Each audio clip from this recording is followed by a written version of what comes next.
shared by the wicked community. AOC shredding the GOP in Congress.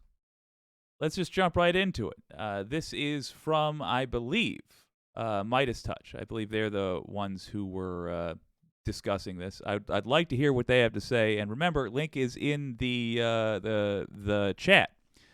Pinned comment. If you want to submit a piece that we can look at, discuss, let's do it.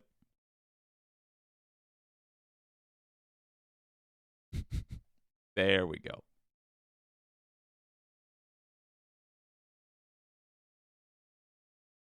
Across-the-board cuts of an estimated 22% to most agency budgets, including cuts to life-saving medical care, Social Security, student debt, SNAP benefits. And in all of that, my colleagues seem to forget another way to solve our impending fiscal crisis. So instead of looking at climate and instead of looking at cuts to health care, we should examine why our colleagues in the Republican Party is so invested in protecting the wealthiest people in this society. After sending right-wing Swansonites into a meltdown with a brief reaction to Tucker's departure from Fox News. Tucker Carlson is out at Fox News. Couldn't have happened to a better guy. Oh, that's gonna hurt! What I will say, though, is while I'm very glad that the person that was arguably responsible for some of the largest, driving some of the most amounts of death threats and violent threats, not just to my office, but to plenty of people across the country, I also kind of feel like I'm like waiting for the cutscene at the end of a Marvel movie after all the credits have rolled. I'm pretty sure we did go over this, actually. Maybe not. Regardless, there's something I want to say about it I didn't before, at least in the context of peace talks. I can answer the question for her. At least I can provide the official party line answer. Now, the real answer I will also give you in a moment. But she asked, instead of looking at cutting things that lefties say we need, and right-wingers come up with excuses for not needing, like pretending global warming just isn't happening, like, panicking like scared children and covering their ears and eyes and saying, that's cruel. This is peace talks. You're not supposed to insult. I apologize. But from my perspective, that is the general attitude, is pretending the problem doesn't exist. Really not a matter of debate, by the way. Global warming is happening. It's fact. Got to deal with that. She asks, why are we not, instead, if we need more money, looking at taxing the rich more? The party line answer is called trickle-down economics. It's the theory that Reagan pushed, really given to him by a fella named Milton Friedman, who was wrong, just straight up wrong. It's been demonstrated in multiple countries over multiple decades. Milton Friedman did not have good ideas for running things. Nonetheless, trickle-down economics suggests that a rich person, when they get an influx of money, won't just hold on to that money, but will instead reinvest it in their business. And that will then trickle down to the people that work for them in some capacity, or create more people that work for them. Unfortunately, the reality is that is not what happens. They use that money at best to just go in their own bank account. What they do is they'll purchase their own stock with it, or they'll make risky decisions with the knowledge that they will get bailed out if they fail. Silicon Valley Bank, for example, was exactly that. They were within they were just small enough, still huge, but just small enough to still receive the good old-fashioned 2008 era bailouts, meaning they weren't taking real risks like the rest of us have to when we make investment decisions. They were essentially cheating. They were playing the game with cheats on. So the Republican Party line, why don't we just give tax breaks why don't we just look at taxing the rich more? Because the rich have gotten taxed less and less and less and less and less and less and less and less since Reagan's day. Really, since the 50s, since Milton Friedman entered this country and really entered the world stage. It doesn't work. They've been saying that's why we do it. It's for trickle-down economics. The real reason, though, is the same reason that Democrats, like corporate Democrats, centrist Dems, go along with all this stuff, which is that their friends are rich, their donors are rich. Since they began chipping away at protections for the American voter, protections against big business, just bribing our politicians. Since that began, more and more, the voice of the American people has been drowned out by the voice of these gigantic corporations, which are allowed to get bigger and bigger and bigger, are required to put less and less and less back into the country where they made their fortune, are allowed to steal more and more and more from you, and are allowed to treat their workers, which inevitably, in some ways, ends up being you, worse and worse and worse. And they're allowed to treat their customers worse and worse and worse and worse. In other words, deregulation. Less rules are put on them constantly, and it is to our detriment, but they are allowed to keep doing this simply because they bribe your politicians, they bribe my politicians.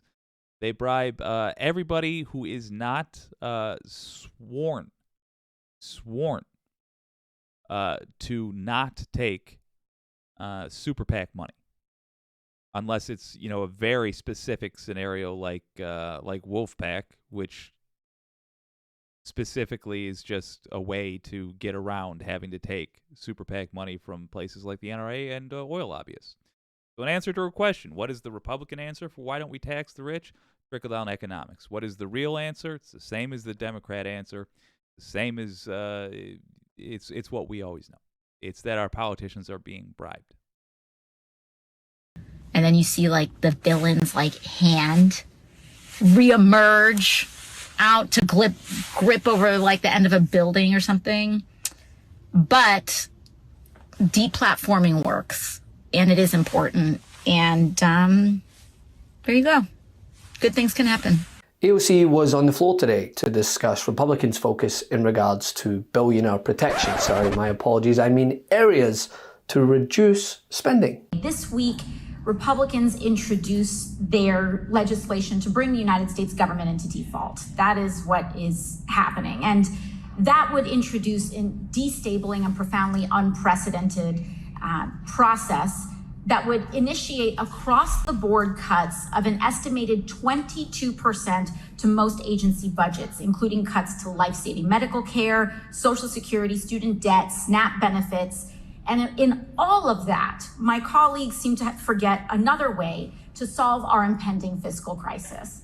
This isn't just about continued cuts to the poor and to the working class in our essential services, but we can raise revenue. In fact, in tax cuts in 2017 passed by the other side of the aisle, we see wonderful tax cuts for yacht owners and private jets. Jesus. But in order to balance our budget now, we're talking about cuts to SNAP, to food out of babies' mouths, instead of actually re-examining the inequities within our tax system. So instead of looking... Hold up.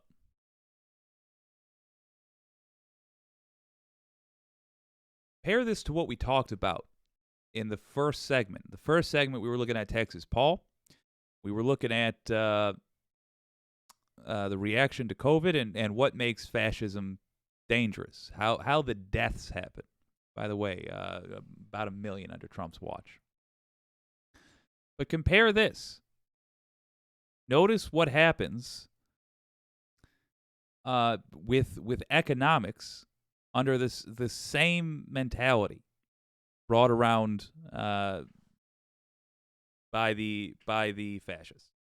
by the authoritarians. But it just comes down to if we are on the same side about anything, like if we can look at the ultra wealthy in our country who, collectively gained $2 trillion during the pandemic, and all agree that, yes, we should tax them more because we picked up some huge expenses during the pandemic. Like 25% of the country's, total national debt was accrued during the pandemic.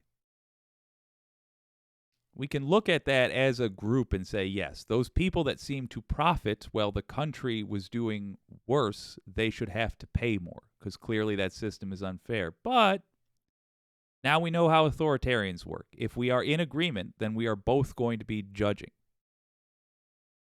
That doesn't work for an authoritarian. They cannot handle serious criticism.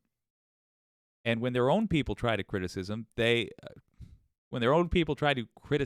them, try to issue some criticism, I guess, their reaction is to what? Is to say, oh, they're a rhino. Republican in name only. It's to name call, it's to distract, it's to gish gavel, and it works because they invest a lot of time, money, and energy into making sure that their base is obedient,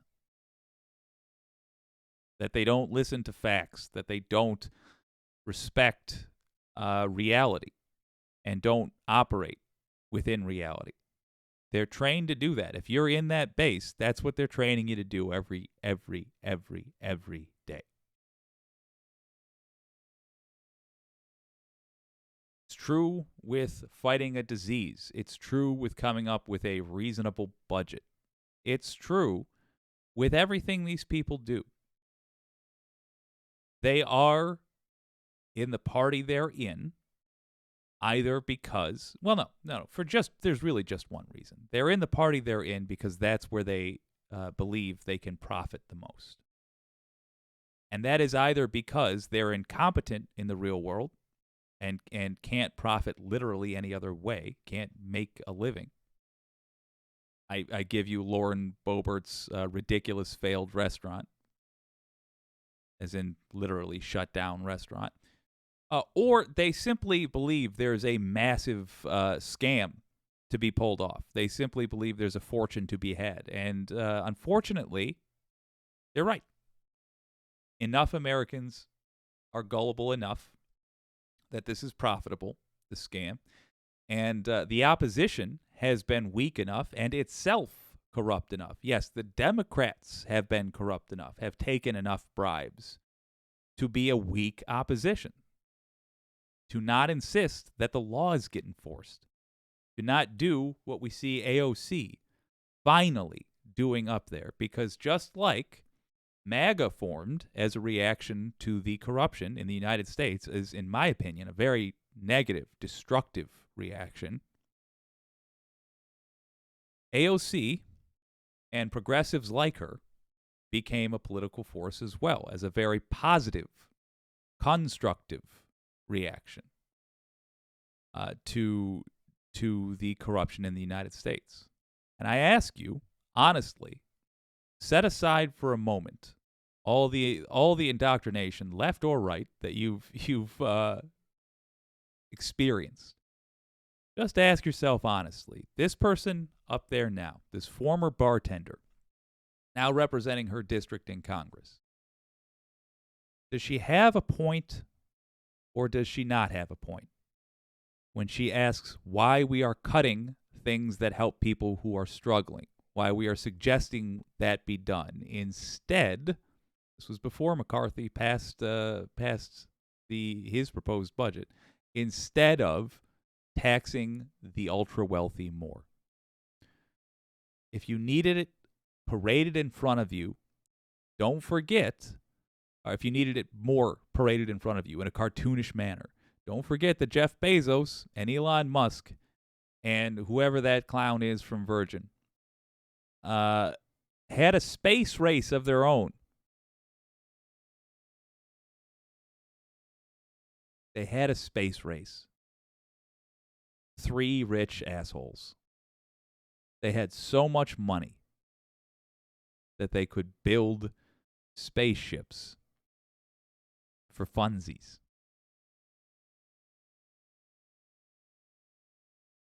Give it some thought. Let's let her finish. Looking at climate, and instead of looking at cuts to health care, we should examine why our colleagues in the Republican Party is so invested in protecting the wealthiest people in this society and would rather attack health care and services for our veterans than repealing tax cuts for yacht owners and private jets. And with that, I yield my time.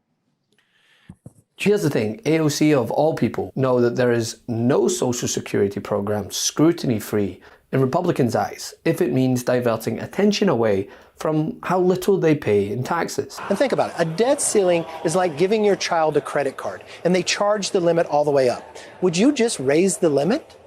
No, you would sit down. Well, if it meant playing with America's standing and full faith and credit of U.S. government debt, but I feel like you can deal with the spending in other ways, which is totally legitimate. So if you just raise the... His party ran up the charges.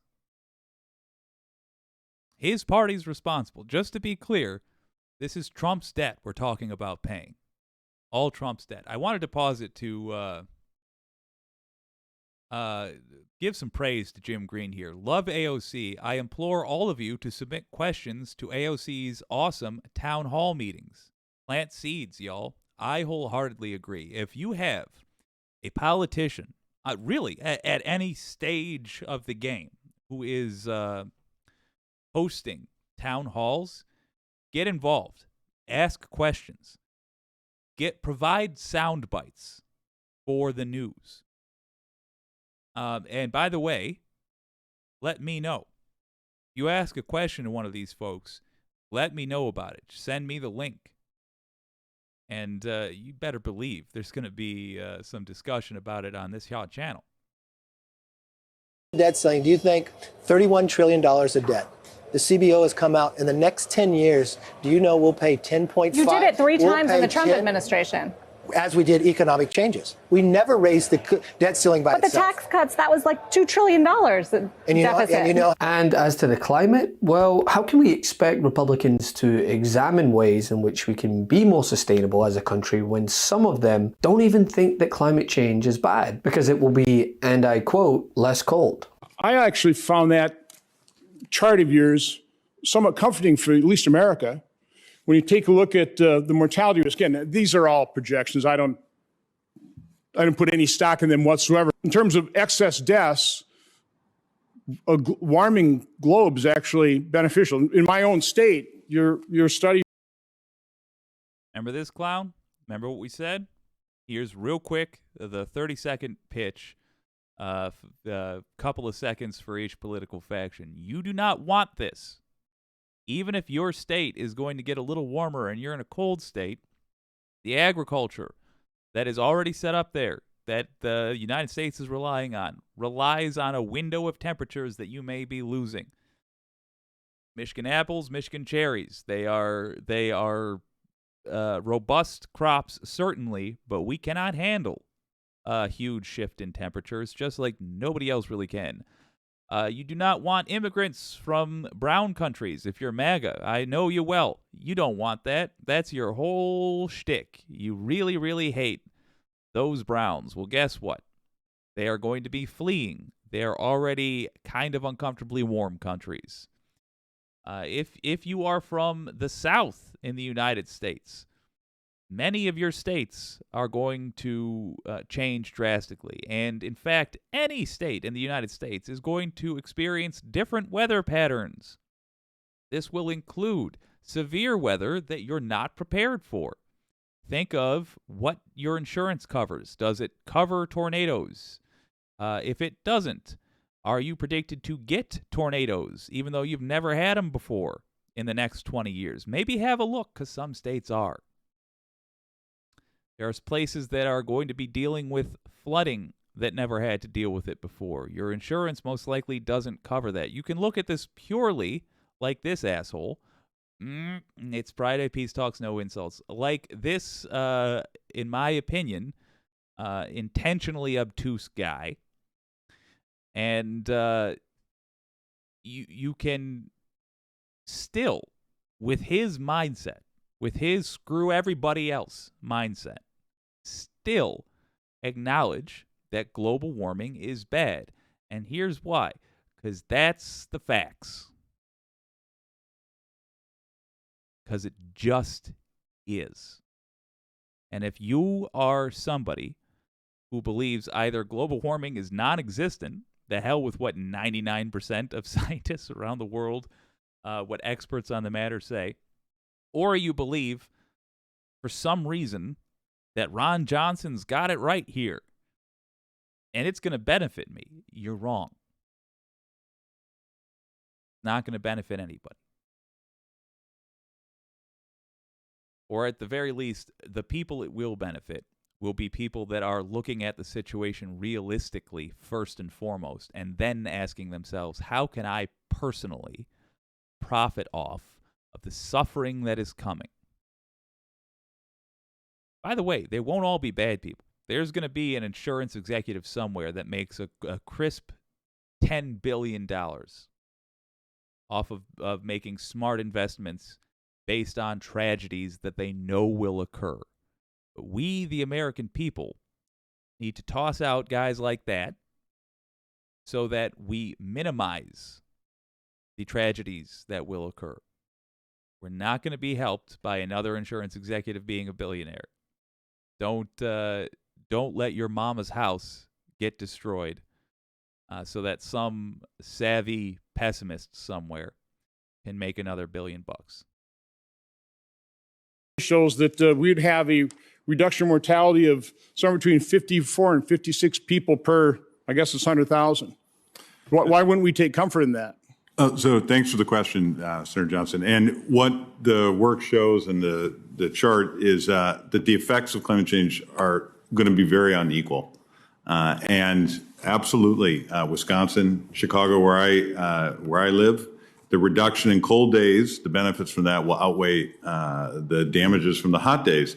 But if you look more carefully at that, there's large swatches of the country where the damages will be much larger. And in fact, but again, if you want to balance it all out globally, if you're trying to mitigate harm globally. Hold on.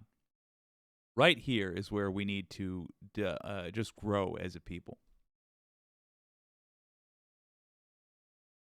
There are times it is appropriate to interrupt somebody that you're questioning if they are knowingly misleading you. Sure. But that guy just rather patiently explained to Ron Johnson that he misunderstood the information, or at least benefit of the doubt that he misunderstood the information. When somebody tells you you don't understand what they've just told you, in other words, the expert just told Ron Johnson how it is. And he then told Ron Johnson that Ron Johnson doesn't understand how it is. The thing to do if you're Ron Johnson then is to ask for a clarification. Now, he's pretending to do that, but he's interrupting it. He's interrupting the expert to try to make him say a clip, a little chunk of information that can be snipped on its own and hyper-focused on. Does that sound honest to you? Would somebody with a good point to make need to do that? Would they really need to do that? No, of course not. Tactics like that, when you see them, should change your opinion about the person using them unless you already had a low opinion of them. Isn't it true that the number of deaths, according to this Lancet study, the number of deaths caused by heat are 600,000 per year. Deaths caused by cold are 4.5 million annually. So the fact, in terms of global health, in terms of excess death, we're actually in a better position to prevent death by having the climate increase in temperature a little bit, So, right? Senator, I'm not familiar with that study. What I am familiar with is my study. Your characterization of it is incorrect. Well, your study is very favorable to my state. Our mortality declines by 54 per 100,000. Wisconsin will benefit in terms of mortality. There are 49 other states in the United States. Many of them will suffer. Many of them will suffer more than Wisconsin will gain. And that is the nature of climate change. It's very unequal. According to your study, you're concerned if you're in the really hot region of Africa, but in terms of the United States and most of Europe, we're in pretty good shape. We're all blue.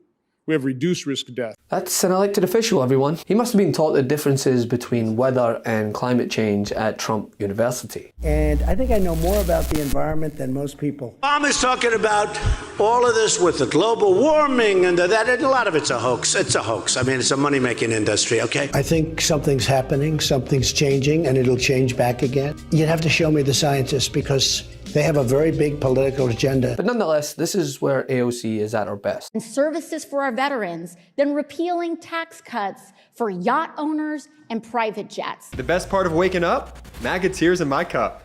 Check out the new MAGA Tears mug available now at store.midastouch.com. Yeah. More of the same. Republican Party's got to go. If you're a conservative voter, hey, the Republican Party's no good for you. If you are a left-leaning voter, Republican Party's no good for you. You want conservatives? Truly, Democrats are your pick. And if you want a healthy country, in my humble opinion, well, that'll be progressives. We have a two-party system right now, which means if you want to vote for progressives, you first must vote in the primaries, which I recommend you do. And in the general, because we need to get rid of a poisonous, lying, not an insult, that's a statement of fact, a lying political party, which is truly not a political party, but which is a criminal organization that is under investigation currently for an attempted coup, an attempted overthrow of democracy in the United States of America. If you want to get rid of them, then in 2024, go blue. See what the wicked community has to say.